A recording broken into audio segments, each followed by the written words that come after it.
प्रधानमंत्री मोदी और बीजेपी को लेकर यह बार बार पोर्ट्रे किया जाता है कि वो मुसलमानों के खिलाफ हैं, वो सत्ता में रहे तो फिर तो हिंदू राष्ट्र बन जाएगा। मैंने पहले जवाब दिया आपको, मुसलमानों के बारे में बात मत करिए, बल्कि देश के बारे में बात करिए। देश में यकीनन उनके हाथ से बहुत से अच्छे काम और उन्हें अप्रिशिएट किया जाना चाहिए। मैंने बारहा इंटरनेशनल पॉलिसी पर, फॉरेन पॉलिसी के ऊपर, उस जमाने में जब रशा और इसको लेकर के उन्होंने जो कुछ काम किए थे, मैंने कहा था, पुरानी बात हो गई, 2 साल पुरानी, 2.5 साल, तब भी कहा था, आज भी कहता हूं, ये बहुत नाइंसाफी और अन्याय की बात होगी, अत्याचार होगा कि सारी चीजें गलत बता दी जाए। अब अगर मुझे उनका हिमायती बनना है, सपोर्टर बनना है, तो सारी चीजों को अच्छा कहना पड़ेगा, ये भी गलत है।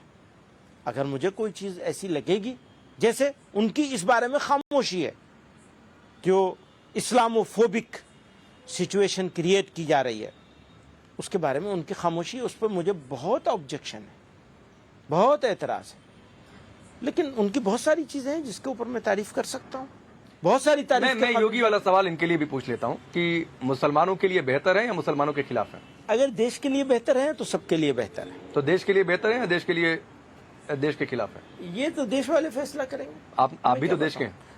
मैं यही बता रहा हूं ना कि आप मुझसे मुसलमानों के कॉन्टेक्स्ट में इस तरह से सवाल करेंगे तो मेरे लिए बहुत मुश्किल होगा ये बात कि मैं ये कहूं कि बहुत बदतर है। ये कैसे हो सकता? कोई आदमी नहीं तो चलिए मैं इसको थोड़ा सा डिफाइन कर देता हूं। एंटी मुस्लिम होने का नैरेटिव जो विपक्षी पार्टियां सेट करती हैं, वो सिर्फ वोट बैंक के लिए सेट करती हैं या प्रधानमंत्री मोदी एंटी मुस्लिम है? क्योंकि वो कहती हैं कि ये मस्जिदों में नहीं जाते हैं, मुसलमानों से बात नहीं करते हैं, जबकि हमने अगर वो मस्जिदों में जाने लगेंगे, अगर वो मस्जिदों में जाने लगेंगे, अगर वो रोजा इफ्तार कराने लगेंगे, अगर वो टोपी पहनने लगेंगे, तो क्या मुसलमानों के लिए बहुत अच्छे हो जाएंगे?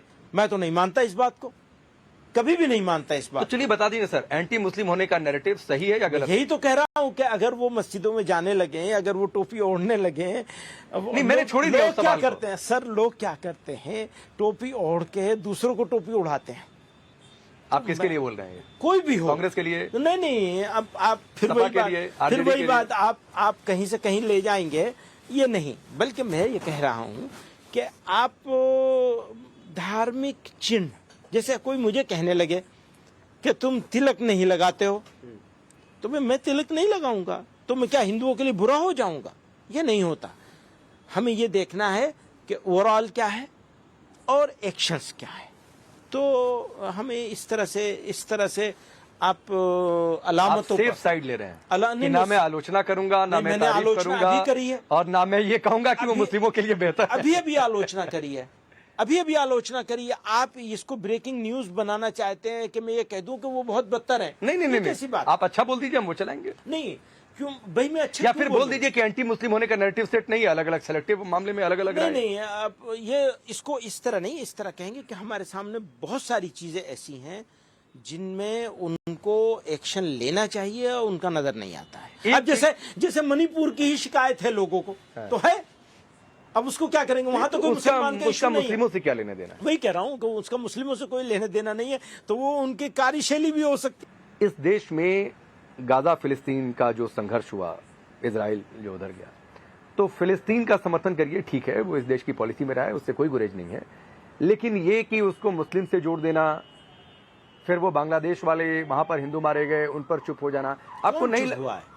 बहुत सारे लोग हैं ना बहुत सारे नहीं हुआ, सब लोगों ने उसकी मजम्मत की है। खुद बांग्लादेश के लोगों ने मजम्मत की है, इंडिया के लोगों ने भी मजम्मत की है। ये एक बात मैं बहुत क्लियर इस बारे में, बांग्लादेश के बारे में और पाकिस्तान के बारे में और अफगानिस्तान के बारे में, अगर ये मुस्लिम मेजोरिटी मुल्क हैं और अपने इस्लाम का दावा भी करते हैं, वहां का सिख, वहां का हिंदू, वहां का क्रिश्चियन अपने आप को मुसलमान से ज्यादा सेफ और बेटर पोजीशन में नहीं महसूस करे, तो फिर क्या इस्लाम है उनका? क्या इस्लाम है? क्या बहुत नॉनसेंस है वो इस्लाम। किसका, कैसे उसको इस्लाम माना जा सकता है? क्योंकि इस्लामी बुनियाद पर एक तो होता है इंटरनेशनल ट्रीटीज हैं, लोगों को माइनॉरिटीज को ये हक हैं उनको देने हैं माइनॉरिटीज के, ये सारी चीजें अलग हैं।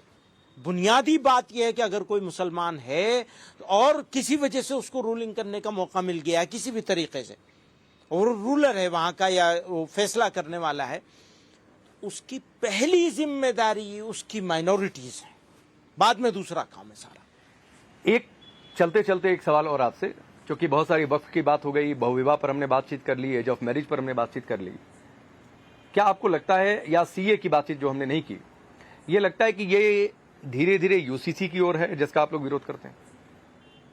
हमने तो आसाम में बहुत डिमांड करी हमेशा। यूसीसी की नहीं, यूसीसी की बात, अच्छा यूनिफॉर्म UCC सिविल की कोड बात, की यूनिफॉर्म सिविल कोड की बात कर रहे हैं। मैं एनआरसी समझा, क्योंकि आप सीए के साथ मिला के बात कर रहे थे। नहीं, मैं नहीं करता हूं, ये नेता मिलाकर करते हैं। ये आपने बहुत अच्छी बात कह दी, नेता मिलाकर कहते हैं कि सीए का मतलब एनआरसी भी आ गया। तो यूसीसी की बात यही है हमारी, वही जो मैंने बीच में यूसीसी के ऊपर बात हो चुकी है हमारी आपके, कि हमने मुल्क में, मुल्क के निर्माताओं ने, बनाने वालों ने, फाउंडर्स ने एक कमिटमेंट किया था, एक तसल्ली दी थी, एक इत्मीनान दिलाया था, उसको खत्म क्यों करना चाहते हैं? नहीं सर, और लाइए कोई नहीं, आपने संविधान का जिक्र किया, संविधान में इस बात का भी जिक्र है कि यूसीसी लाया जाए, जिस तरह का वही मैं कह रहा हूं कि उसका एक ब्लूप्रिंट लाइए, उस पर डिबेट कराइए, देखेंगे, हो सकता है अच्छा हो, अच्छा होगा तो सपोर्ट भी करेंगे, क्या दिक्कत है? अभी से क्यों उसको अपोज करेंगे? नहीं, माहौल तो ऐसा ही बनता है। अभी से उसको क्यों अपोज करेंगे? लाए ना फिर।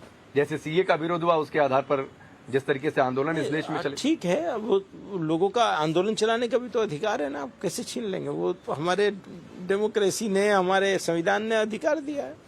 ठीक है, बहुत बहुत धन्यवाद मदनी साहब, आपने बहुत सारे मुद्दों पर बहुत बेबाकी से अपनी राय रखी है, और हालांकि कई सारे मसलों पर आप बहुत सेफ साइड, मसलन योगी मोदी पर, वक्फ पर, आप बहुत जगहों पर सेफ साइड आप लेते हुए नजर आए। एक 2-4 मिनट और आपका, हिजाब पर भी विवाद हुआ, स्कूल कॉलेज में बहुत सारा मसला उठा, महाराष्ट्र में भी सुप्रीम कोर्ट ने एक डायरेक्शन भी उसको लेकर दिया। क्या आप मानते हैं कि ड्रेस कोड का पालन होना चाहिए या नहीं होना चाहिए? किसी एजुकेशनल इंस्टीट्यूट की मैं बात कर रहा हूं, सार्वजनिक जगहों पर नहीं। सार्वजनिक जगह पर तो ठीक है, जिसका जो नियम है वो पालन करें धर्म के हिसाब से। देखिए, यही तो सब लोग बोल रहे हैं, साहब हमारा इंस्टीट्यूट है तो हम जो है वो करेंगे। तो आपने एक बच्ची को जो पढ़ती नहीं थी, उसने पढ़ना शुरू किया, समाज की में एक सेक्शन ऐसा पैदा हुआ जिसकी बच्चियों ने कहा हम पढ़ेंगे, आपने कहा हम तुम्हारा हिजाब नोच लेंगे ड्रेस कोड के नाम पे। जो भी कह रहे हैं ड्रेस कोड का हवाला दे रहे हैं, अरे भाई उसका कलर फिक्स कर दीजिए, उसका डिजाइन फिक्स कर दीजिए, बहुत सारे तरीके हो सकते हैं एकोमोडेट करने के।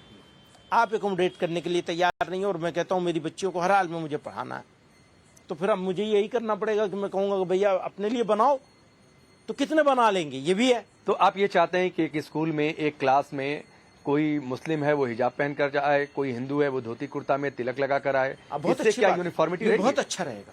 अगर कोई हिंदू तिलक लगा के आता है तो फिर एक जैसी, एक समान कैसे? टीचर के लिए जो पढ़ा रहा है, शिक्षक है, उसके लिए तो सारे छात्र, चाहे वो हिंदू है, मुस्लिम है, सिख है, ईसाई है, उसके लिए तो सब एक जैसे एजुकेशन देगा। अच्छी बात है, बिल्कुल। तो इससे यूनिफॉर्मिटी कहां रहेगी? होने चाहिए। तो कैसे लेकिन कपड़े से थोड़ी, अगर पहनावा अलग अलग हो गया तो? नहीं, पहनावे से थोड़ी यूनिफॉर्मिटी आएगी। मतलब आप स्कूल ड्रेस के खिलाफ है? नहीं, मैं फिर वही बात, आप एक बात को फौरन उचक कर दूसरी तरफ चले जाते हैं। क्योंकि आपने कह दिया कि हिंदू को ये वो धोती कुर्ता तिलक में आए और मुस्लिम लड़कियां हिजाब पहन कर। नो, ऐसा नहीं है, बल्कि हम ये कहना चाहते हैं कि बच्ची आज की तारीख में, अब मान लीजिए कि मैं कुर्ता पैजामा पहन के जाऊं, आप उसको रोकिए, बिल्कुल रोकिए, नहीं कुर्ता पैजामा नहीं चलेगा। अगर ग्रे कलर की पैंट है, व्हाइट शर्ट है, तो वो तुम्हें वही पहन के आना पड़ेगा। लड़की को भी आप यही कह सकते हैं, और ऐसा बहुत जगह है, ऑलरेडी है, कुछ ही जगहों पर ऐसा किया जा रहा है, खास प्लानिंग के तहत। बहुत सारी जगहों पर है कि वो कहते हैं लड़कियां शलवार पहन के आएंगी, तो ग्रे कलर की शलवार होगी लड़कियों की, लड़कों की ग्रे कलर की पैंट होगी।